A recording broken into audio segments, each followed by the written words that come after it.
A very good afternoon, morning, evening, ladies and gentlemen. I'm very excited to be here together with Pradeep Goel from Solve.care, one of the people who started years and years ago, I think 2016, 17, with healthcare and blockchain and has been steadily working to improve our healthcare system administrative stuff.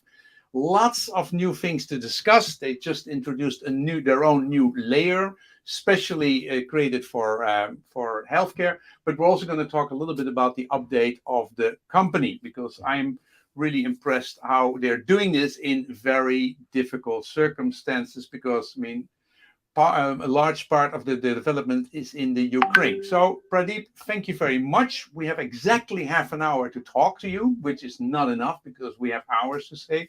But first, okay, let's give a little bit of an update where you're in. Development is in the Ukraine. You spend your life between United States and Ukraine. How is working in the Ukraine at this moment?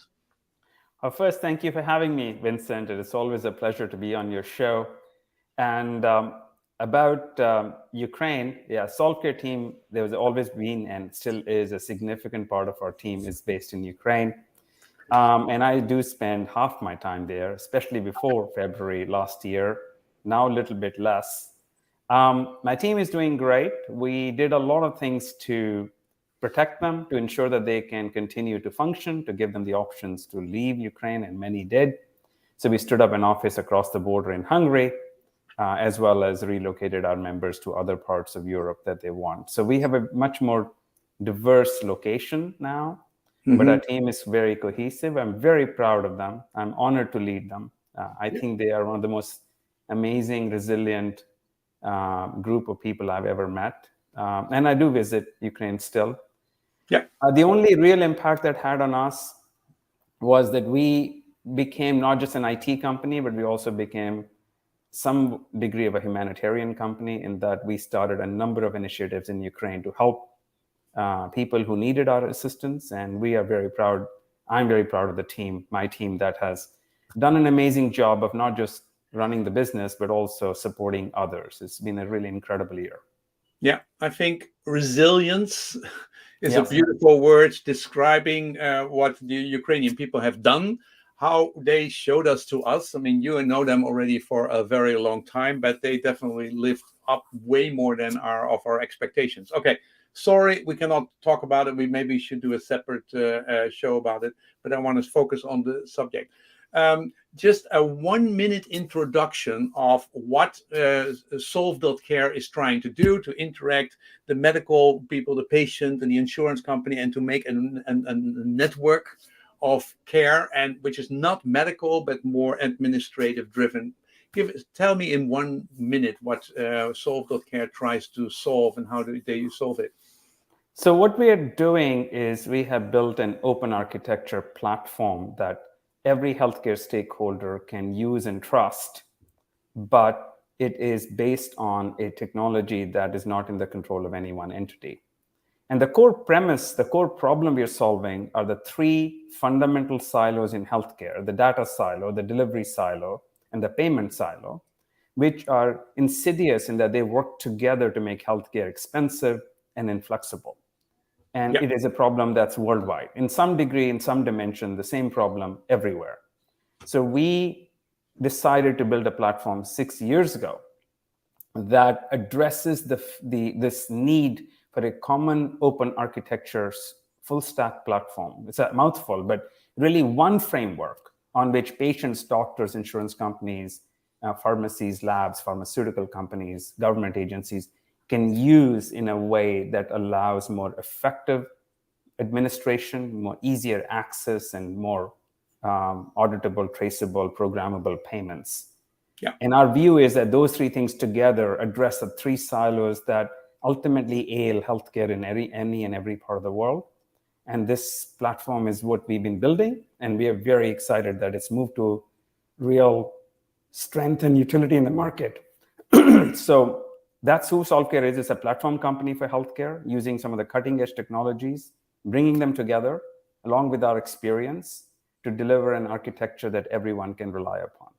Okay, 1 minute. Okay. And then there's a lot of different parts of it. Yes. You have the ecosystem, which you have programming. You have a platform where you can program an ecosystem, and where you have a beautiful wallet for the medical professional and for the patient, and you have really good systems to make appointments and to schedule and to integrate and to pay and everything. Everything. Powered by openness and transparent, openness and how do you say that, transparency with a blockchain, so that everything can be verified, which is a closed blockchain. Anyway, you've been going on this journey with this idea forever. Like 2017, I think we met a couple of times and we got connected. But you are very steady going that route. So that is, in this blockchain world, that's quite significant.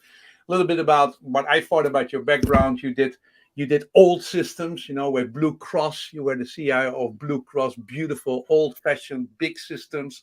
So you know about old systems. You've tried to reform. You were part of the White House Obamacare laws, where we also talked about in previous shows. And so you've been done big, huge things, and now you're trying to make something transparent. Okay. Anyway, just in the question of time, I'm telling what I basically remember and what I think is very interesting about you. Now, the reason why we have this talk is because you said, hey, the last part of our solution is that we started under our own second layer, especially made for healthcare. And then, of course, I want to know, what is that and what does that contribute and how can we build ecosystems? So maybe you can talk about that for a couple of minutes. Sure. So as I mentioned, we are building a complete platform, and most of it has been built and used and deployed. But if you think of the platform as a cake, we have been building top down. So we really focus on the consumer experience first in the wallet, then transactional capabilities through the Care cards. Then we made it easy to configure through the Care protocol. We made it compliant with the Care node. And so we kept working our way down the whole stack to achieve a complete global application framework on which consumers and enterprises and governments and collaborators can build a solution that you and I can use, that our kids can use. So that was all done. And of course, we use blockchain as the distributed ledger underneath that to achieve compliance, to give and take away consent, to move payment transactions, as well as to achieve global trust, because you don't need to trust me to trust the ledger. So that all existed. What we realized is that we need something in between the very fundamental blockchain, like Ethereum, which is very, in many ways, not built for transaction capability, and our platform, which is a high volume, high value transaction platform. So we built a Layer-2 chain, which bridges the deficiencies in the core blockchain of Ethereum in terms of speed and cost and scalability. And that Layer-2 chain abstracts the Ethereum chain, but adds a ton of functionality that healthcare needs, that blockchain doesn't offer. So for instance, we have introduced into this Layer-2 chain the functionality that blockchain should have if healthcare is going to use it. And those are many things. One is fast transaction. Second is low cost of transaction. Third is the ability to do scaling on a regional basis. So I can scale my blockchain in my region, perhaps even to my own ecosystem.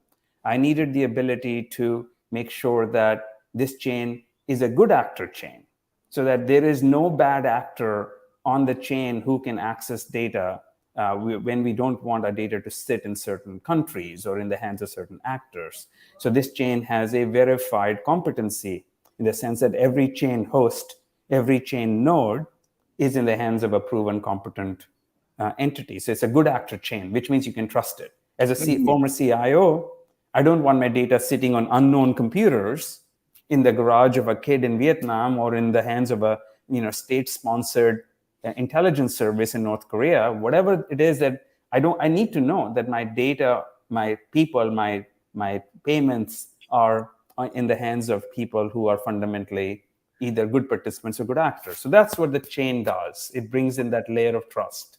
Okay, so that means it's a closed chain. I mean, it's a second layer. What is the basic layer? So it's not closed, it's open. Anyone can sign up for it. And there are different roles you can perform on the chain. You can be a validator, which means you host a piece of the chain. You can Mhm. be a publisher, you can be a reviewer, you can be a consumer, or you can be an author. So there are these roles, and these roles are open to everyone. But to be a validator on this chain, you need to apply for that validation program, and you need to give us certain credentials, such as, hey, I'm a healthcare institution, or I'm a doctor, or I'm a pharmacy, or a lab, or a diagnostic center, or I'm a bank, or I'm an insurance company.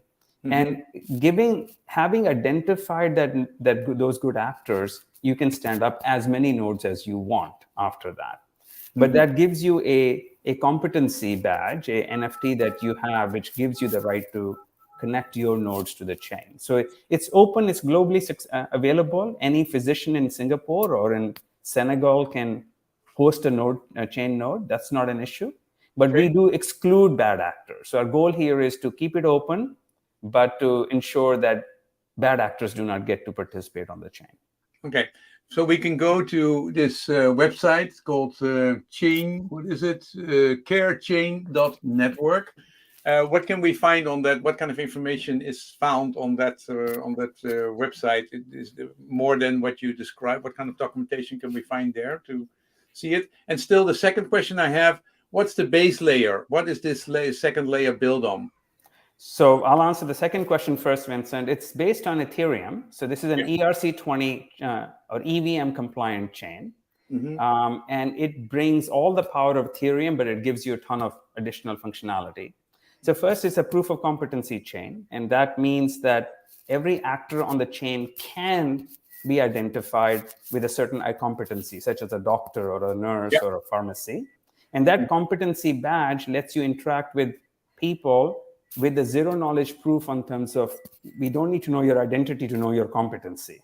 So I can be a physician whose competency is published on the chain, but my identity is still in my control, and I don't need to share any more about myself than I need to unless I want to. There's a lot here. So first, it describes the proof of competency. Second, it describes how Solve as the token is used for transaction gas, for publishing NFTs, for consuming Care NFTs. And then there is the Care NFT itself, which is a very big innovation on the Care chain that Yeah. So allows doctors to. one question, Pradeep. Solve is that is the public token, right? Which can be you had a token to use internal payments, sort of like a stable coin, and you had a public coin, Solve. This is the public one, which you can buy and sell on exchanges. So it's the same. There is only one solve, and yes, it is publicly Yeah. traded and available on exchanges. But when that solve enters CareChain, it takes on additional properties. So you never lose sight of the fact that it's your solve that you bought on a decentralized exchange or some centralized exchange somewhere. But whatever solve you have, when you deposit that in your Care wallet and you start transacting the Care chain, it can also then function as a stable coin for the duration of the payment transaction. So for as long as the payment transaction between patient doctor is active, Solve can function as a stable coin. But the moment the transaction is complete, it goes back to being your normal utility token in the market. So Solve has multi-state existence. It exists as a ERC20 token, but when it hits the Care chain, it can take on what we call a fixed value or a variable market value redemption. And you choose which smart contract you deposit it into, and that smart contract will treat Solve differently. Okay. So that's how Okay. Solve works. Okay. There is also a whole new functionality that we introduced in the Care chain. This is my favorite because Care NFTs are, we have all heard of the word NFTs, and I've always struggled to understand how to use them in real healthcare. But Care NFT was our answer to giving the physicians the ability to monetize their expertise, their competence. So we designed Care NFTs in a way that a heart specialist can publish their competence in the form of an NFT, link a price to its usage, and now every person who wishes to get a very specific set of advice from a highly trained cardiologist can simply download their NFT and understand this physician's views and expertise in how one should manage health issues. Okay. So the idea of Care NFT, Vincent, is to allow for very role and scenario and competency-based NFTs that clinicians or other experts or researchers or even institutions can publish. And we are already seeing a lot of excitement in the clinical community about using the Care NFTs to monetize their very specific experience and competence. So that's one of the big, really exciting things about CareChain is that it allows us to create a global marketplace of healthcare competence. Wow, Right? I'm really glad that I mean, it's also interesting. All these new concepts in the blockchain which come up about a year later. Yeah, you thought about it. You thought about what can you do in it with healthcare? How can it build trust? How can it basically help to make administrative processes easier? And so, really want to see this in action. I mean, it sounds great. I want to basically, of course, at one point, I want to see it. Yeah, so Probably not. Not let me today. give you an example here, Vincent. So, for example, one of the NFTs that is being published on the chain is a simple, not simple, but a very complete test on if you answer the questions in the NFT, it will tell you whether you are at risk of depression, whether you should get some intervention and professional help. So Oh, this example is called a PHQ-2 or a PHQ-9 questionnaire, which is well understood in the mental health community that if PHQ-9 score is low, you better go talk to someone because you are actually looking at a clinical depression risk. so Most people think, well, I'm just... it can be an outcome of any test which is basically, of course, unique to me and unique to this date and this time, but it is a proof that this is real information, which I basically went through a certain protocol to get it. Okay, yeah. Yeah, let me give you another example. We are building an NFT right now where it links to a certain device, a home EKG device. You collect the data for 30 days, and the NFT will tell you whether you have a certain heart risk. And not only will it give you that, it'll give you the right to get a cardiology appointment with a discount on the normal visit rate because the NFT is issued by that cardiologist. So there are so many ways we are now engaging the clinical care community, the medical device community, the pharmaceutical community in saying you got to make information accessible to the consumer in a way that they can consume with your proof of competency behind it. I'm not just Googling something and hoping that what I'm reading is relevant to me. I'm actually interacting through the NFT with a competent clinician who I can get access to based on what the NFT tells me about my health. So there are many such innovations happening. So that's the other thing with the CareChain. And then moving forward, it's of course built for compliance. So we have to deal with, and we do enforce a more robust form of data management. So data sharing, data unsharing, maintaining a chain of custody on data that I've shared with somebody. So I know if they shared it with somebody else, I will know about it and I can even disable that sharing.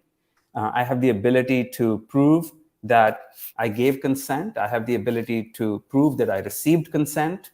So all these things that make healthcare bureaucratic and cumbersome from a human perspective, we have built them into the chain to just simply say, don't worry about it. That part is built in the chain. You just transact. You talk to your doctor. We will handle all the underpinnings of it. And then we have created various roles. So we are inviting physicians and clinicians and insurance companies and employee benefit managers, everybody to participate either as a validator or as a publisher or as a reviewer or as a consumer. So the notion here is it's an open platform. We've designed it so that it doesn't rely upon Solvecare. And it doesn't operate on the notion that there is some godlike entity controlling the outcomes. We don't want to have a Facebook architecture where we all submit our data to Facebook in return for the social conversation. Here, there is no aggregation of data. The data remains uniquely in the hands of each participant. But when you interact with the participants, you know who they are. I mean, but you're the orchestra, right? You're the director of the orchestra, and lots of people can be part of it. And as long as you follow a certain amount of which are publicly stated, like how can you become a validator and a publisher and a reviewer.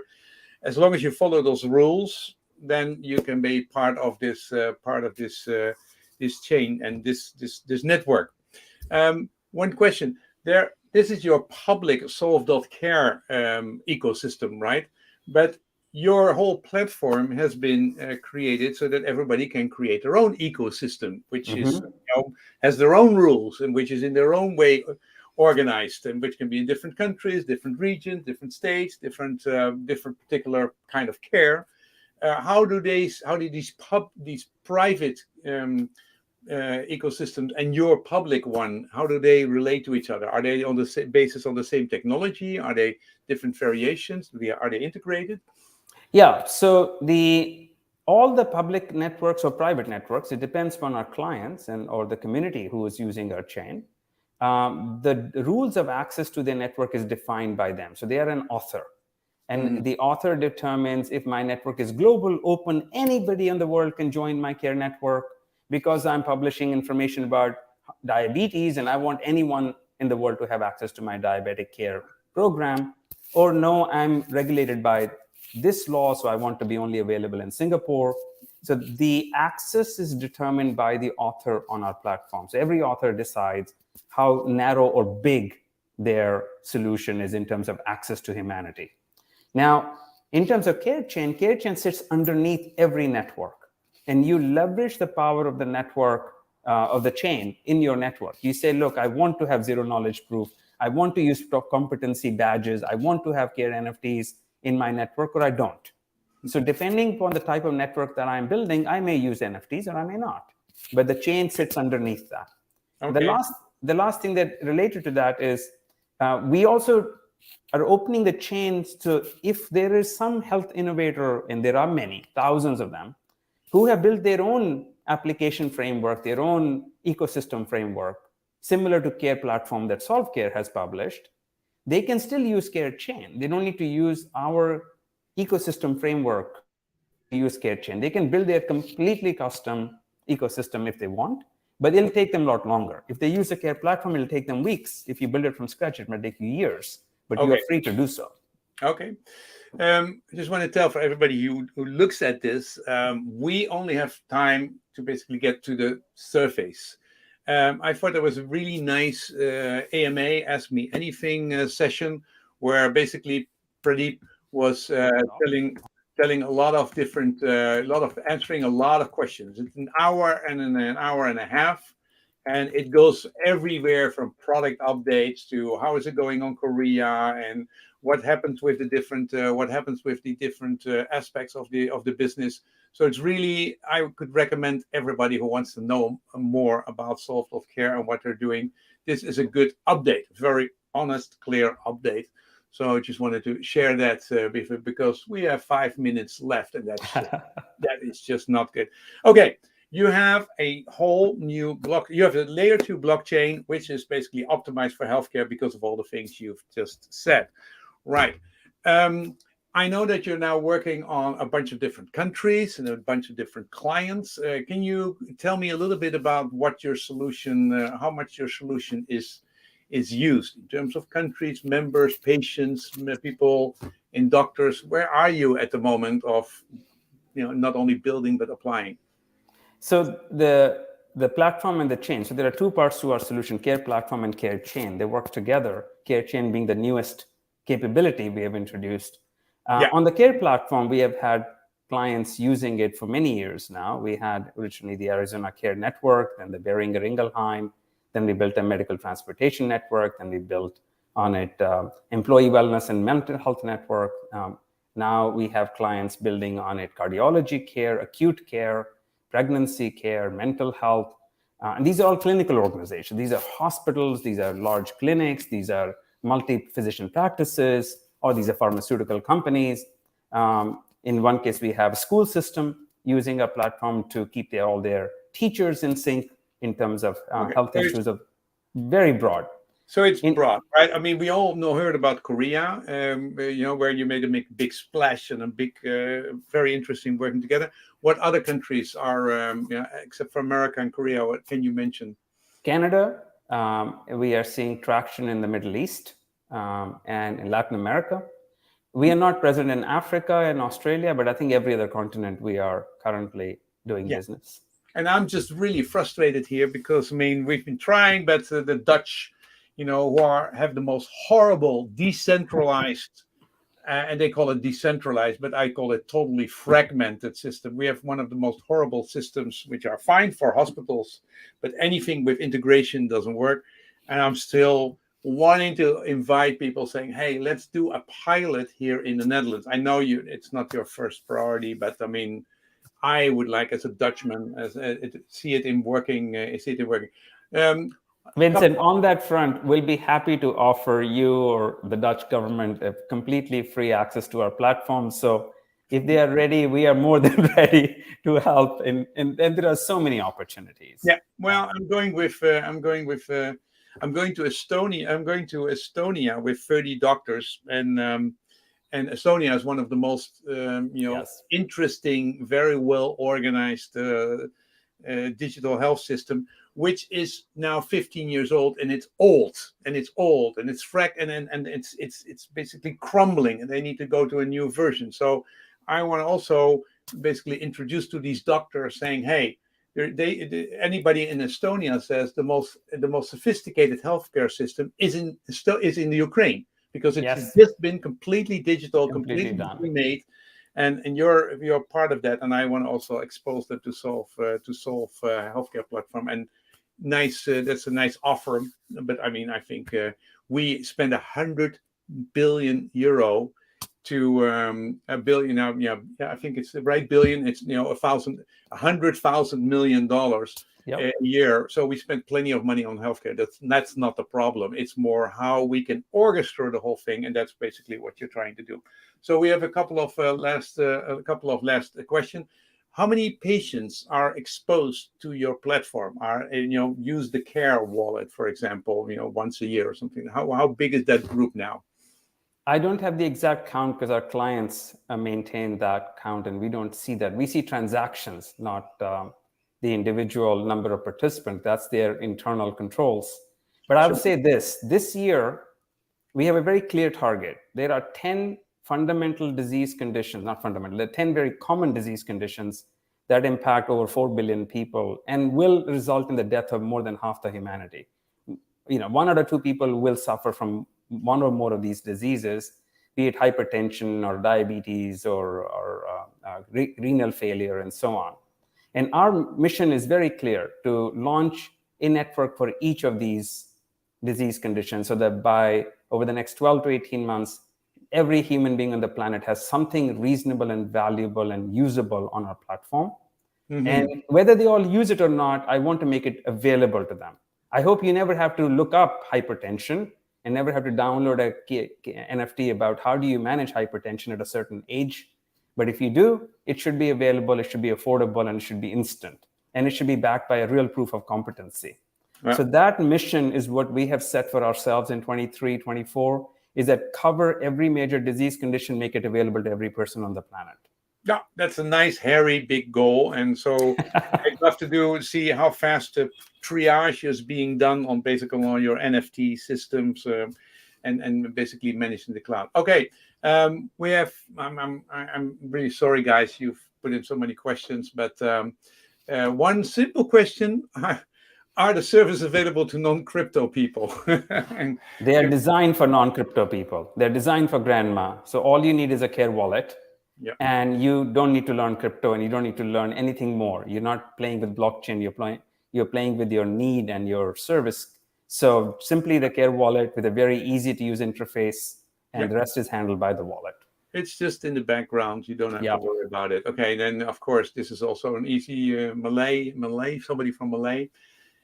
Other non-English speaking, what kind of do you already support? All kinds of different alphabets, not only the classical one. So we are adding more and more languages. Today we support all the Roman languages. We also support Korean. We are adding Chinese, Japanese, Hindi. But our point is that you are free to reach out to us and say, look, I need a support for this particular language. The core authoring is done in any language. It's Unicode. Doesn't matter to us what you write the card or the NFT in. But to change the wallet itself takes us a few weeks. But we are continuously adding more languages, and simply reach out and tell us if there's a language that you want supported, and we'll put it on the roadmap. Okay. Pradeep, we talked about your new layer, a little bit about the background. We did so many things not. I mean, I basically want to see it working. I want to see a demo. I'm coming to the United States in the beginning of August, so I want to visit you, and then I basically want to see it working. But also, actually, I want to see it working before that time. But absolutely, you put in all these building blocks. You have these goals. It's a hairy goal, but it's so necessary everywhere, all over the world. The systems suck and are a pain for the medical people, are a pain for the patients, and are a pain for the integrated way of looking at things. So keep on going. Everybody who wants to know more, go to the AMA, which I basically shared, which I also put in the notes. And I know you have to run, so that's why every time I basically ask you, I always expect you to have 1.5 hours, and that means I only have half an hour. But I'm really glad about that. Pradeep, good luck building and reaching your goals, because they're useful. Thank you very much. Thank you, Vincent, and hello, everyone, and thank you. We'll be in touch. Stay there.